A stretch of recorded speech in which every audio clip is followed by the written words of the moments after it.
Kuku Raadios välja öeldud seisukohad ei pea ühtima Kuku Raadio seisukohtadega.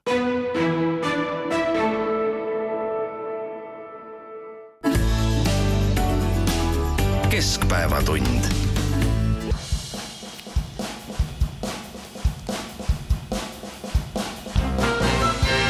Kes ei jaksa seista püsti, no sellega on lugu hull. Kas kompressi või siis süsti tuleb jälle teha mull.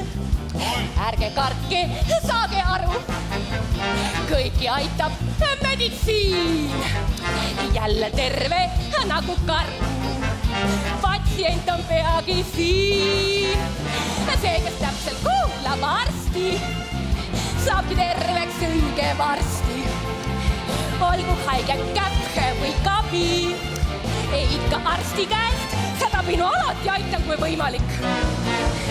Siis kui mõru tundub rohi, neela kähku alla ta kähku ja tead, ravi meid ei tohi lihtsalt maha kallata. Kui end tunned põdurana ja näostki oled hall ja plass, kuula targa tohtri sõna ja terveks saad kui purigaat. See, kes täpselt kuulab arsti, saabki terveks õige varsti. Kaavad, haavad, kaavad villid, kaavad tigedad batsillid. See, kes täpselt kuulab arsti, saabki terveks õige varsti. Kaavad, haavad, kaavad villid, kaavad tigedad batsillid. Hommista taliman, talimi banaana. Uudiseid koduvabariigist. Tere, Ignar Fjuk, Marek Strandberg, Ainar Ruussaar ja Keskpäevatund. Doktor Ave laul, Lotte muusikalist, on vägagi päevakajaline täna. Kõik meie meditsiinitöötajad teevad oma tööd pühendumusega, selles mina ei kahtle, aga doktor Aveni peab paraku kuidagi pääsema, midagi on viltu läinud, nii viltu, et Tallinna suurhaiglad ei suutnud ühel hetkel enam raskelt abivajajaid piisava ja oodatud kiirusega aidata. Ja mina väidan seda, otsustajad ei suuda ka veenvalt ja ühemõtteliselt öelda, kuidas siis nii läks. Ja siis me räägime kavandatavast suurhaiglast, peamiselt selle hoone asukohast, planeeringust, projektist, maksumusest, aga hoopis vähem sellest, kas selles haiglas, kui ta kunagi valmib, saab kiiresti vajalikku abi, kas seal töötab parim meditsiinipersonal ja on kaasaegsem meditsiinitehnika. Ja millest me kogu aeg räägime, on rahvastiku vananemine ja vähenemine. No antud juhul on ju see pilt üsna kurb, teistpidi ka küllaltki selge, et kui vaadata, mida räägib meile siis Terviseameti praegune juht selle kohta, kuidas see nii läks, siis kostub tema juttudest väga veidral moel. Haiglad oleks pidanud, nad oleks pidanud, oleks tulnud. Tegelikkuses on olukord selline, et ega ju, ütleme, kui me kujutame ette ühte haiglat siis ja ka kiirabi, siis nende asi on täita neid funktsioone, mis neil otse pandud on. Ja kui Terviseamet tõepoolest sai teada sellest olukorrast, mis ju laias laastus on kriis, millega peab Terviseamet tegelema nii, nagu nad püüdsid tegeleda ka COVID-i aegu ju kriiside reguleerimisega või kriisi reguleerimisega, tuli see neil välja siis nii hästi kui halvasti kui tuli. Terviseameti juhid vahetusid nagu väga sageli nagu tol perioodil ja siis täna ju oleks pidanud Terviseamet olema minu meelest see, kes selline olukord, kindlasti ei ole saanud selle telefonikõne ja teada, et asjad on sellised, oleks nende asi võimalikult kiiresti siis reageerida. Terviseamet ei saa haigla otsusesse sekkuda. Mis mõttes ei saa? Terviseameti asi on haiglate tööd ja meditsiini olukorda korraldada. See, et keegi ütleb, et ma ei saa sellesse sekkuda. Operatiivolukorda ei saa sekkuda, jah, seadusega ei saa. Mis see takistab? Milline seaduse punkt seda takistab? Ma vaatasin Terviseameti põhimäärust ja ma ei leidnud ühtegi punkti, mis ütleks, et nad ei saa seda teha. Küsimus on selles, et küsimus on, kuidas erinevad ametid, kuidas erinevad ametnikud käsitlevad vastutust.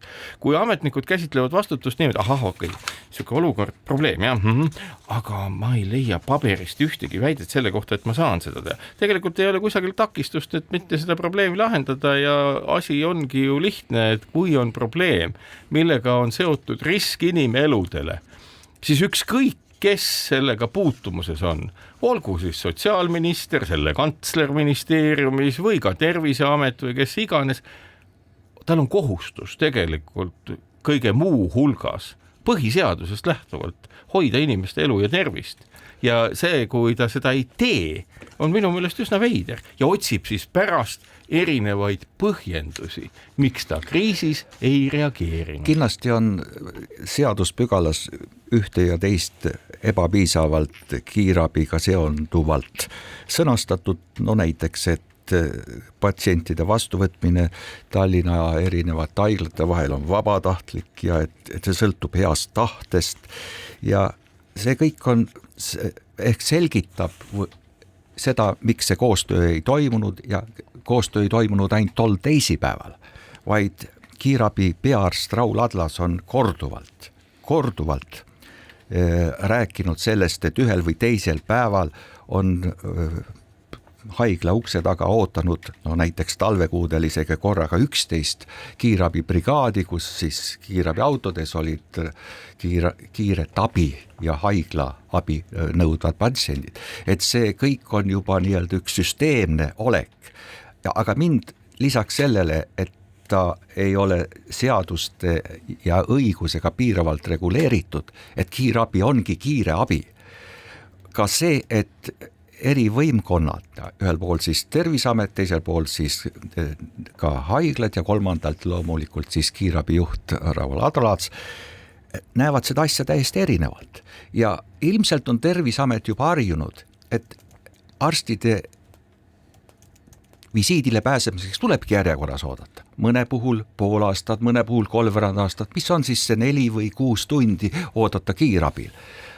Raul Adlasele on aga kiirabi oma olemuselt hoopis midagi muud ja tema eeldab, et kiirabi toimib ka kõikides oma astmetes kiire abina ja see on just see konflikt, millest ka sina, Marek, esile tõid, et me ei saa alati takerduda paberisse, vaid me peame lähtuma asjast iseenesest. No siin on veel mitu punkti. Esimene on see, et minu meelest Eesti sai Covidi kriisi ajal päris hästi hakkama. See päris hästi on hästi öeldud. Jah, üle kivide ja kändude, üle tohutute vaidluste, üle tohutu mökutamise, tohutute katastroofidega meenutame seda sama Terviseametit ja selle roisku läinud vaktsiine. See ei olnud midagi ilusat. Meile tundub, et see on ilus. Tegelikult oli see katastroof. Oleme ka siin saates rääkinud ja võrrelnud Covidi ajal ja Covidi järgselt seda mõne teise riigiga, probleeme oli absoluutselt igal pool, aga minu jaoks on nagu küsimus selles, et mida ka Postimees märkis, et Eesti meditsiinisüsteemi probleemid on aja jooksul kuhjunud kuhu?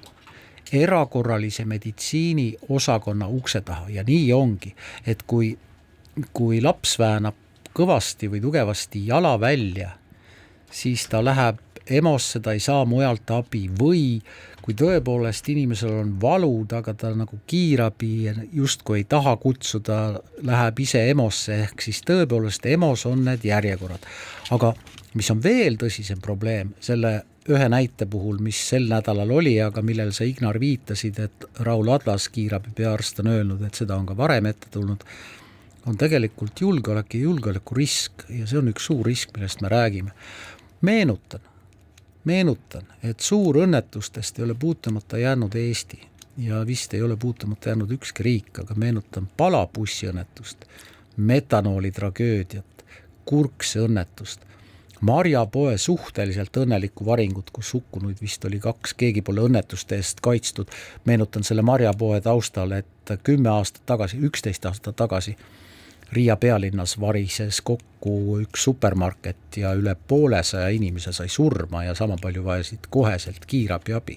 Et sellisteks olukordadeks peavad ju haiglad ka valmis olema. No Terviseamet on või asjaosalised on väitnud, et taolisel juhul rakendub mingisugune kriisipõhine asjade korraldamine, et seekord seda nagu ei olnud. Aga see ongi see, et me peame seda konteksti vaatama alati nii-öelda konkreetse juhtumi põhiselt ja ma siin tahaks ka öelda, et üks see nii-öelda kriisi käivitamise tööriistadest on nii, et kutsutakse siis kiirkorras haiglatesse need töötajad, meditsiinitöötajad, kes hetkel on kodus või puhkusel. Aga paraku, nagu ma olen aru saanud, see ei pruugi üldse võimalik olla, sest meditsiinis töötavad inimesed on pahatihti või suures osas, vähemalt tippspetsialistid, hõivatud 2 töökohal töötamisest. Neil on nii-öelda avalikus meditsiinis väga oluline roll, aga neil on ka nii-öelda oma erameditsiinis ja ta ei pruugi üldse tulla. Nii et see nii-öelda ka kriisis olukorras, me täpselt ei tea, kuidas nüüd täna 10 või 15 aastat peale neid eelmisi kriise, mida sa mainisid, me toime tuleme. Vaadake, siin on ikkagi lihtne asi. See on küsimus vastutuse võtmisest ja inimelu ja inimese tervise kaitseks vastutuse võtmisest. No ei saa olla õigemat ja üllamat tegu. Seda saab takistada ainult üks hirm, et ei tea, mis saab, kui ma nii teen. Parem vaatan paberist järgi, mida ma teha olen kohustatud ja midagi muud ei tee. Ja see on minu meelest selline ametkondlik hoolimatus. Me teame ju seda, kui raske on pääseda arstide juurde ja aina raskemaks see muutub. Ja me nagu mõtleme, et oi, et no kindlasti on arstid halvad või kindlasti on need inimesed, kes on eriala asjatundjad halvad. Me näeme seda, kuidas sadadest ja sadadest inimestest koosnev bürokraatia masin, olgu ta siis Terviseamet või Ravimiamet või mis iganes, korraldab lisaks veel ka ministeerium oma erinevate osakondadega Eestis tervishoidu. Ja see tulemus ongi täpselt see, et kuna tervishoid on korraldatud seaduste ja regulatsioonidega, siis selle kvaliteet ei tulene mitte asjaolust, kuidas toimivad haiglad, vaid see tuleneb selle bürokraatia kuhja sees olevatest ebakõladest, asjatundmatusest, ebapädevusest ja kõigest muust, mis kriisis kuhjub sekunditega, tõepoolest sekunditega ja kus tõepoolest tekib olukord, kus läbimõtlematus tagab selle või tingib selle, et tõepoolest 7 kiirabi autot järjekorras tekitab olukorra, kus terve haigla töö on blokeeritud ja siin ei ole mitte midagi muud teha. Bürokraadid head ja halvad, nagu te olete, vaadake oma peeglipilti ja vaadake, mis teile sealt vastu vaatab. Muidugi mitte igale ühele, aga väga paljudele küll asjatundmatus, pinnapealsus ja sellest on aeg rääkima hakata, sellepärast, et kuidas saab see tekkida? Loomulikult selle tõttu, et empaatiavõimetute inimeste osakaal juhtide hulgas on kasvanud liiga suureks. Kindlasti, kui sa nüüd seda räägid ja ajad sa seda rõhutasid, et kõik see kriitika ei puututa või lõviosa sellest ei puuduta konkreetseid arste ja õdesid, kes sellega, see puudutab just neid, kes on seatud korraldama ja veel rõhutan ka, et arstid ju annavad selle nii-öelda kuulsa vande ja neid ei piira inimese elu päästmisel ja abi andmisel ükski paber ega ükski eeskirja, nad teevad seda, aga lihtsalt korralduslik külg lonkab ja ilmselt on see aastate jooksul kujunenud olukord, kus Eesti arstid on ja medpersonal on väga palju läinud Soome.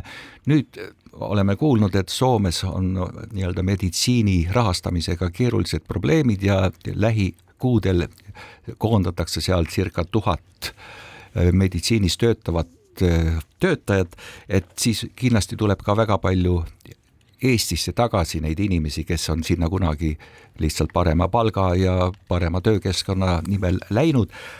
Ja ma arvan, see hakkab ka leevendama seda olukorda, et me mõned nädalad tagasi juhtusin lugema, te kõik samuti, et keegi, kes soovis oma lapsele saada kiiret abi kuskil haiglas või ta ei saanud seda eestikeelset ja teda ei mõistetud ja temaga oldi valmis suhtlema ainult vene keeles.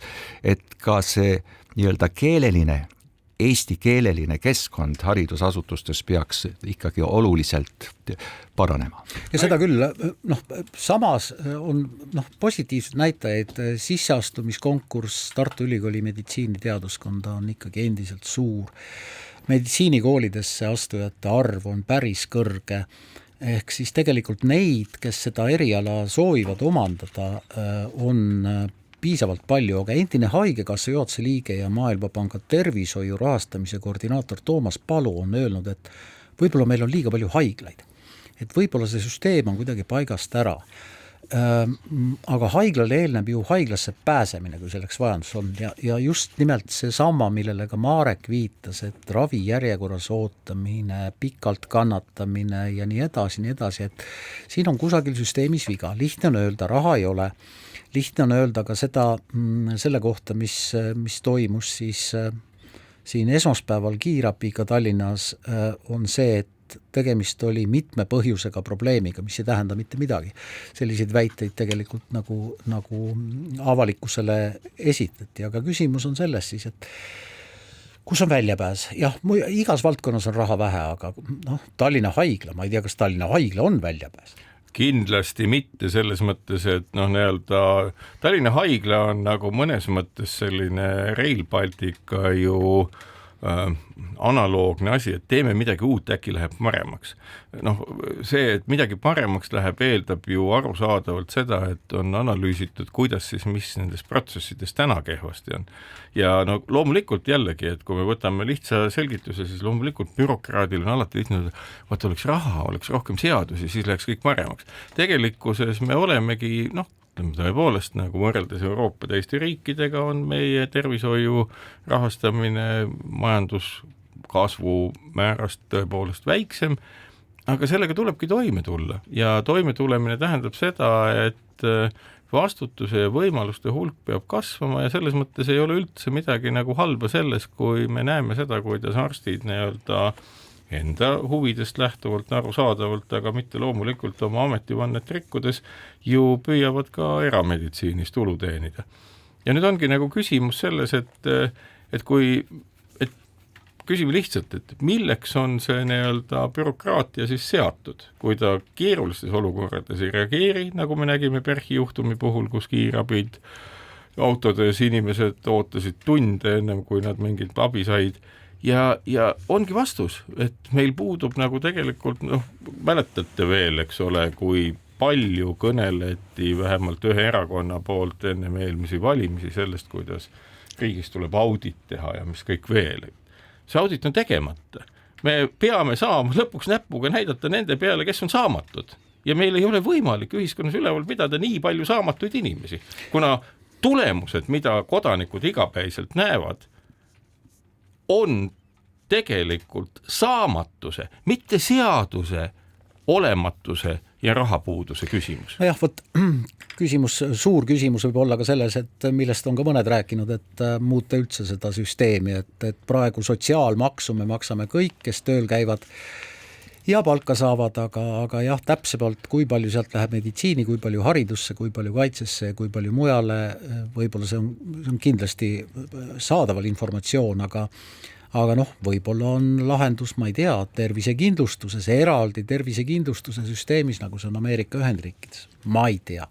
Ma loodan, et sellest tehakse mingisugused õppetunnid ja kindlasti ei ole meie kriitikanool suunatud praegu haiglate suunas, vaid mitte raasugi, vaid pigem kogu selle süsteemi kõrgemate korraldajate suunas. Aga kuulge, ma ei tea, vahetame teemat, natuke meditsiiniline on ka järgmine teema, aga Keskerakonna juht Mihhail Kõlvart ja parteitu Euroopa Parlamendi saadik Jaak Madisson teatasid ühisavalduses, et opositsioon peab koonduma senise maksupoliitika vastu ning hakkama panku, välismaiseid suurettevõtteid ja jõukamaid inimesi rohkem maksustama. Astmeline tulumaks oli ju algselt Keskerakonna pikaaegne idee ja loosung, nüüd on selle sotsid küll kaaperdanud, aga hetkel on avaldusel vaid 2 poliitika allkiri. Kuidas teie seda palju tähelepanu pööranud avaldust tegelikult mõistate? Ega seal ei olegi midagi mõista, ütleme niimoodi, et kehval ajal on ka kärbes liha ja selles mõttes nagu küll Madisson, eks ole, tema valijad teda valisid, aga oma erakonnast ta lahkus, ühegi muuga liitunud ei ole. Kõlvart teadupoolest liigub üldse nagu sellises vaba langemises koos oma erakonnaga ja küll, ma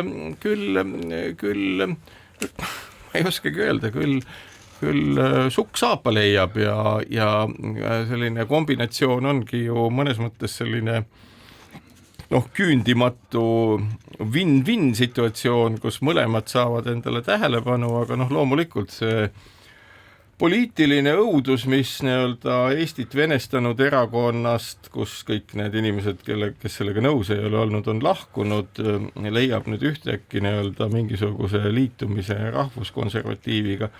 Ehk et see on kõik selline, et kui see kuidagi edasi areneb, et hirmusaks muutub see siis, kui see kõik areneb edasi mingisuguseks poliitiliseks kompotiks, kust siis on võimalik võtta kõike ja kus siis nui neljaks pingutatakse kõik võimalikke populaarseid sõnumeid.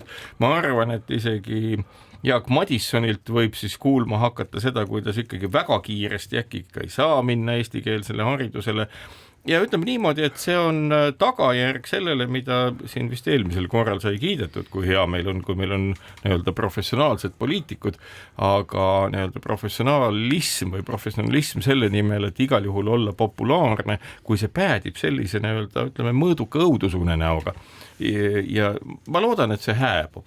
Ma loodan, et see diil hääbub ja kõik saavad aru, et see on täiesti mõttetu ja sellest ei kasva mitte midagi suurem. Ja, aga Keskerakond sai ikkagi oma punktid kirja, sest ka meie räägime siin, et... Ja me räägimegi sellest, aga me räägime sellest pigem sellisel moel, et nüüd oleks kõigil, kes seda veel väärata saavad, põhjust seda teha, sellepärast, et selline kombinatsioon on sama halb kui Hitleri ja Stalini pakt ennem...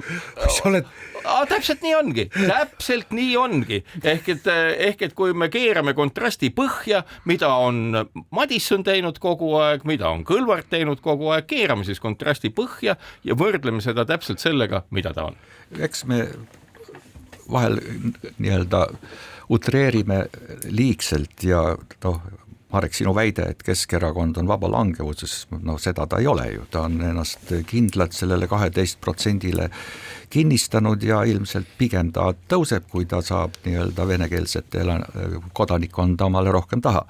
Aga nende kahe isiku puhul on oluline märkida, et mõlema erakonna puhul, ühel puhul siis Keskerakond, mida juhib Mihhail Kõlvart ja teisel puhul siis EKRE, kust Madisson tuli, aga kus tema poliitiline kasvamine ja sirgumine on toimunud, siis mõlemad erakonnad on ju ühelt poolt oma aseesimeeste pantvangid ja teiselt poolt, ja mille pärast need erakonnad lagunevadki, näiteks see, et Keskerakonnast algas selline suur väljajooks, mitte niivõrd sellepärast, et Kõlvart sai esimeheks, vaid niivõrd sellepärast, et Yana Toom on väljendanud selgelt kogu aeg vene keelele eristaatuse jätmise või andmise postulaate.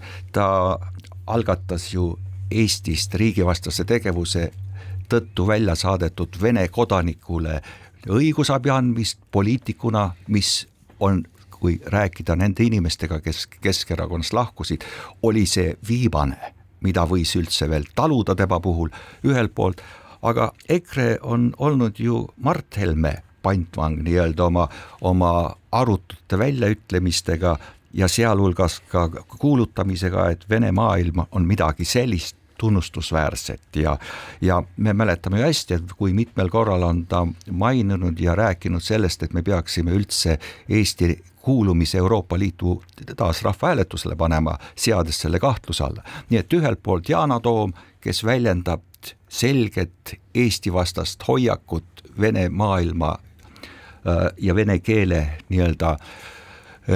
eristaatusel hoidmisega ja teiselt poolt siis Mart Helme, kes tahab Eestist halli tsooni ehk Vene võjusfääri saada, siis need äärmused on tõesti midagi väga koledat.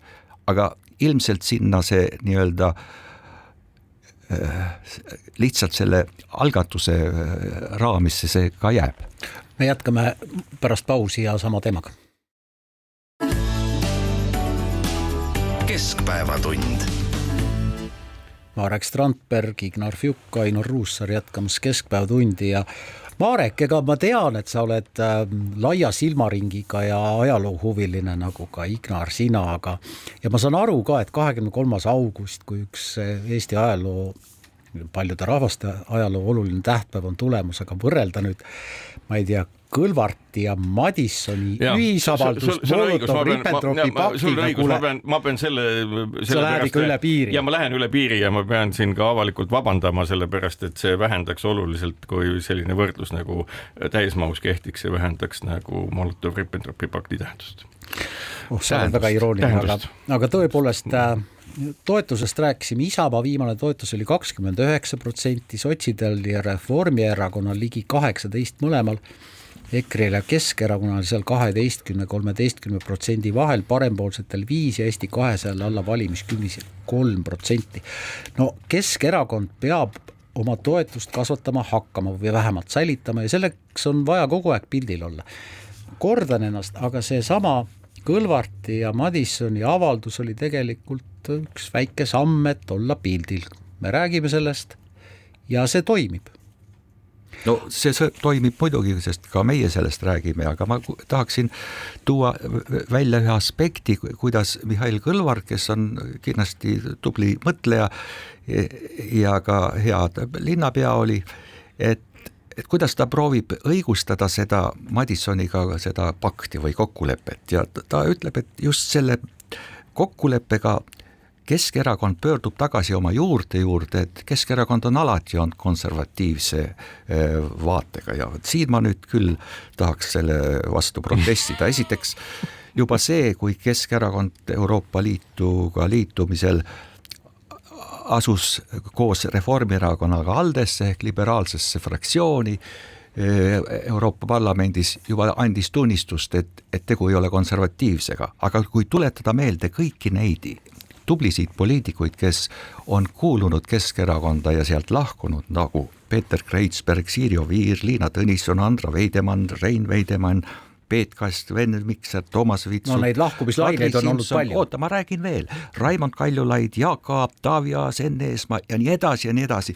Nad on silma paistnud alati kõik oma väga selge, pigem väga liberaalse või liberaalse vaatega, aga loomulikult neid on sealt tõrjutud ja see on toimunud nagu samm-sammult. Ma mäletan, selline esimene just sellise maailmavaateliselt positsioonilt pereheitmine toimus siis, kui Edgar Savisaar ootas enne Euroopa Liiduga liitumise otsust nii-öelda erakonnas kasvava või vene osa seisukohta, kas see on ikka hea, et me sinna lähme. Või siis veel enne seda, see oli 2010, 11, 12 sealkandis pronksiöödel, kus ta siis Savisaar ütles, et meie omasid pekstaks, kui ta siis pöördus niimoodi oma vene tulevaste valijate pool.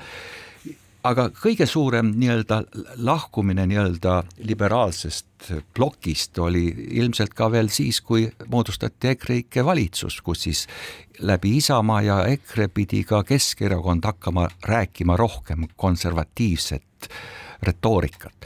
Ja loomulikult tänane Keskerakond on üsna konservatiivne, kuid ta ei ole seda kunagi olnud. See pööre on toimunud ja see on oluline. No ja hetkel on avaldusel vaid 2 poliitika allkiri. Ma väga kahtlen, et sellele avaldusele kirjutatud alla EKRE juht Martin Helme ja Isamaa juht Urmas Reinsalu. Ehkki Kõlvarti ja Madissoni ühisavalduses mõte on ju selles, et opositsioon peab koonduma eelkõige senise maksupoliitika vastu, hakkama maksustama jõukaid, hakkama maksustama pankasid ja nii edasi. Aga võib-olla liituvad selle avaldusega veel mõned nimekad poliitikud, ehk siis idee on selles, et Keskerakond eelkõige saaks selle avaldusega olla pildil. Võib-olla sinu poolt mainitud Yana Toom näiteks kirjutab sellele alla. Reinsalu, Isamaa juht on olnud selle avalduse suhtes ettevaatlikult kriitiline ja vaevalt, et nüüd Isamaa liitub, nii et tegelikult opositsiooni koondumise avaldusena, mis tegelikult ka opositsiooni koondaks, seda küll võtta ei saa, seda algatust. Olge nüüd ometi, et kui nii-öelda ühed võimul olevad poliitikud räägivad meile sellest, kuidas üks kombinatsioon maksudest on oluline ja siis tuleb uus kombinatsioon poliitikuid, kes hakkavad rääkima, ei, hoopis teised maksukombinatsioonid on olulised. No kust need maksud ikka tulevad? Lõppkokkuvõttes olgu need ettevõtjad või pangad või keda iganes maksustatakse, nii-öelda kasvavad selle tulemusena ju ka kõigi kodanike kulud ja mis iganes. Nii et selles mõttes nagu see on nagu tühi kargamine, et tulla ja öelda, oi, vaadake, nad maksustavad, hakkame rikkaid maksustama, paneme rikastele pasunasse. Ehk et see on nagu, ütleme, üsna nõme selline, kuidas ma ütlen, nagu Marxi ja Lenini kontseptsioon ja sellega ei uju ega kuigi kaugele. Ma saan aru, kui tuldaks välja opositsiooni poolt mingi selge plaaniga, mida lugedes inimestel tekib arusaam, et ahah, et tõepoolest selliseid asju tehes me saame aru, kuidas 1, 2, 3 sammuga, 1 ratsukäiguga ja võib-olla veel mõne käiguga hakkab majandus tõepoolest kosuma. See oleks midagi uut, aga antagu mulle andeks. Asendada nii-öelda üks maksukombinatsioon järgmisega ja öelda, et selles on midagi uut. See on sõnaselge lollus ja ma ei usu, et Eesti ühiskond seda üldse kuidagi alla neelab. Võib-olla keegi nii-öelda mingisuguses saunavestluse aega pankadele peaks pasunasse panema, rikkad võiks ka kannatada natukene. Ühiskond on tervik ja majandus on tervik ja selles mõttes nii-öelda ühe jutumärkides kannataja või ühe süüdlase asendamine teisega ei muuda laias plaanis maksumehhanismide ja tulude-kulude tasakaalus mitte midagi. Kohe, Ignar, aga ütlen siia vahele, et tegelikult mis on probleem on see, et nendest maksudest ja uute maksude võimalustest rääkides on tekkinud ikkagi teatav segadus ka minus endas ja ilmselt väga paljudes kuulajates, et kui iganädalaselt tuleb välja mõni uus idee, Jürgen Ligi nüüd käis välja idee, mis on ainult idee veel, ettevõtete avansilise tulumaksu asemel palgafondi maksu ja nii edasi, seesama Kõlvarti ja Madissoni ühisavalduses välja käidud pankade maksustamise idee ei ole ka midagi uut, see õljub ka Lätis praegu üleval, sealne valitsus on mures sellepärast, et pangad annavad liiga vähe laenu, et kui panku maksustada, siis äkki hakkavad nad rohkem laenu andma. Ja inflatsioon ju taandub kohe iseenesest tänu sellele. Aga segadust on palju, Ignar. Aga üldiselt sa aina juba mainisid osalt selle ära, mida ma tahtsin esile tuua, aga kogu selle jutu lõpetuseks ma ikkagi tahan öelda, et ükskõik mida ühed või teised poliitikuid ei tee, eriti kui nad on opositsioonis, on alati parem, kui nad lihtsalt on vait. Ja selle suhtes ka see avaldus teenib mõnes mõttes seda antud juhul siis maksudebati hoidmist. Ega nad ei peagi väga selgelt midagi esitama oma alternatiivset ideed või lihtsalt ka opositsioon võib lihtsalt kritiseerida ja meie saatelõik ei peaks nii-öelda taanduma nii-öelda opositsiooni materdamisena. Küllap opositsioon teebki oma tööd ja koalitsioon peab sellest lihtsalt oma ivad välja koorima ja välja noppima ja kommunikeerima seda siis ka selgemalt, sest tõesti see segadus, mis maksudes on nüüd aastaid 2-3 juba toimunud, see on kõike muud kui aktsepteerida. Asi on ju lihtne, mida me oleme siin korranud ka korduvalt ja peame tegema seda veel kord. Ehk et ühiskonna reguleerimine ka probleemsetel aegadel mingisuguse lisamaksustamisega ja sellega püüda siis nii-öelda katta riigieelarve auke, kui see käib rööbiti nii-öelda riigi enda kulude kasvatamisega, ametnike juurde palkamisega ja nii edasi, mis ei ole üldse veenev. Ja selles osas nii-öelda ega nii-öelda võta üks ja viska teist. Võimuliit on täna oma vastasrinnaga ehk opositsiooniga täpselt sama väärt, nad kaagutavad täpselt samadel teemadel, pakkumata välja ühtegi usaldusväärset ideed selle kohta, millisel moel siis see majandus kasvada võib, kuni selle naljani välja, kus Liisa Pakosta oma erakonda toetanud infotehnoloogia ettevõtete osas ütles, et nemad hakkavad nüüd hindama seda, kas tema välisreisid, kus ta läheb propageerima Eesti riiki ja müüma seda mingil moel, on ikka otstarbekad või mitte. No see komöödia, ma kujutan ette, et üheski nii-öelda terve mõistuse juures olevas valitsuses ei saaks isegi sellist mõtet tekkida, et meil on vaja ettevõtjate abi, et põhjendada, kas ministri käik välismaale on põhjendatud või mitte.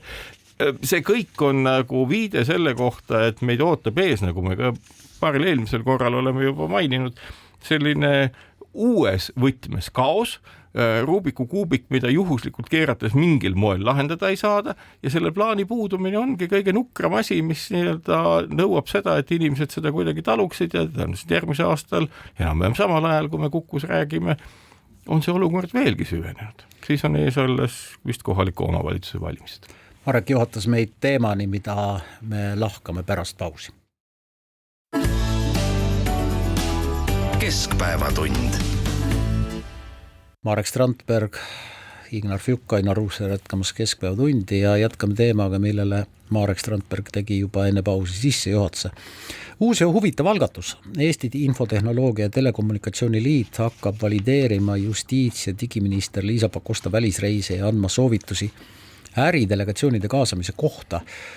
Pakosta sõnul aitaks see algatus kaasa läbipaistvuse suurendamisele.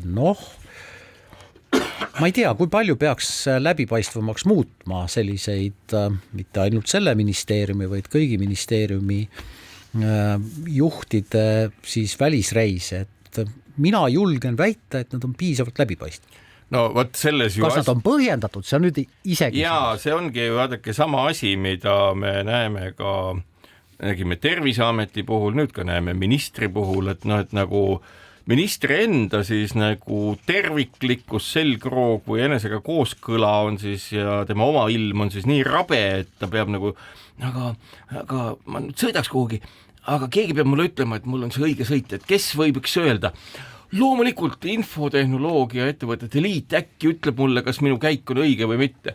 No, siis võiks äkki ju öelda, et äkki peaks ministriametit selles infoküsimuses üldse infotehnoloogia ettevõtete liit, et miks seal on vaja mingit ministrit. Äkki liit peab ise siis seda ministriametit, sõidab ise kuhugi ja riigi volitustega sõlmib erinevaid lepinguid. Ehk et selline haprus ja mis paistab sellest otsusest välja, see on pigem pentsik. Ütleme ka ausalt öeldes piinlik.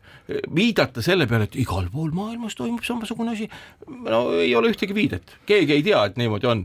Ja selles mõttes ju ütleme Eesti 200 kui ettevõtlust edendav erakond on ju totaalselt läbi kukkunud ja nad ongi läbi kukkunud selles mõttes, et kõik nende imelikud jutud, mida nad rääkisid enne valimisi, on osutunud tühjaks sõnakõminaks, mingit personaalset riiki või mingit muud udu, mida nad rääkinud on, et see tuhakiht vaikselt lendabki nüüd õhku ja ilmselt järgmisteks valimisteks on see erakond kadunud. Mida näitab ka tegelikult nende väga väike toetus ja asjaolu, et nad ei ole suutelised, nad ei ole esiteks, need sõnumid loomulikult, neil on olnud reklaami asjatundjad, näiteks sama Marek Reinaas, kes kindlasti on osavalt öelnud, kuulge, me peame ütlema inimestele midagi, mida nad varem kuulnud ei ole, midagi, mis neid innustab ja siis on öeldud mingeid sõnumeid, millel ei ole mitte mingit sisu. Ja täna me näeme, et tegelikult see erakond on ministrite positsioonis täpselt samamoodi sõnakõminaga, ilma ühegi sisulise toiminguta, kus lihtsalt vehitakse kätega, otsitakse ettekäändeid, miks ühte või teist asja teha ja lihtsalt ega valija asi on sellega leppida. Aga võib-olla Infotehnoloogia ja Telekommunikatsiooni Liit ikkagi suudab tõepoolest anda nõu. Küsimus on siis, et kes annab teistele ministritele nõu, juhul kui see algatus nüüd tõepoolest ka mingil hetkel näitab tulemust. Info- ja Kommunikatsioonitehnoloogia Liidu visioon on nutikas Eesti ning tõhus era- ja avaliku sektori koostöö. Suurepärane, sellest visioonist ju kõik lähtub. Aga kui me seame teada esimesed soovitused osaleda või mitte osaleda mingitel ärireisidel, siis saame seda edasi arutada. Praegu tegelikult ei ole midagi arutada, sest tegemist on mõttega, mille tulemusi me ei ole näinud ja sellepärast ma ei mõistaks seda mõtet kohe eos hukka, võib-olla on tulemused. Aga kuidas seda ikkagi ette otsustada, näiteks millistel messidel, rahvusvahelistel messidel peaks ühe või teise valdkonna minister osalema? Keenia pealinnas Nairobis on tulemas rahvusvaheline tehnoloogiatööstuse mess Transform Africa Summit. Kas selles osalemist peaks ITL hindama? Saudi Araabia korraldab paljusid rahvusvahelisi infotehnoloogia ja kommunikatsioonifoorumeid, kus osavõtt oleks kindlasti kasulik, seal kõlavad uued ideed, kõlavad erinevate riikide kogemused, kes hindab, kas sinna peaks sõitma, kui palju peaks sinna sõitma. Äridelegatsioon maksab oma kulud ju ise, eks ole. Nii et minu jaoks on see segane, ma ootan selle algatuse tulemust, enne kui ma isiklikult selle algatuse nüüd kohe põhja. Mul tundub, et siin on nüüd põhjus selles segaduses, mis on tekkinud ja eelkõige selle sõna valideerimine. kasutuselevõtus just selles, et ministeeriumites ja justiitsministeeriumis siis ka ilmselt on hästi palju, liialt palju pressiesindajad, kelle töö on nii koordineerimatu ja nad teevad väga veidraid avaldusi. Aga pressiesindaja vahendab valideerimine tähendab ju seadusi õiguspärasuse kinnitamist. Aga kui nüüd ma proovisin süveneda sellesse teemasse kuidagi, et millest siis käib jutt ja tegelikult jutt käib nagu kahest erinevast asjast. Ühelt poolt on nii-öelda ministri ja ministeeriumi poolne seisukoht ja teiselt poolt on siis selle ITL-i seisukoht. ITL, nagu sa, Ainar, ka mainisid, kavandab aeg-ajalt ikka igasuguseid messikülastusi ja äridelegatsioone kuskile, mis on iseseisvad selle ITL-i poolt korraldatavad. Ja mis oleks veel mõistlikum, kui see ITL siis ka teatud juhtudel leiab, et meie Eesti sõnum oleks seal tugevam, et kutsust kaasa ka ministri, aga see ei tähenda valideerimist. Minister jälle teiselt poolt küsib nende käest, et kas mina, kus ma lähen sinna või sinna, on mul mõtet kaasa võtta äridelegatsiooni.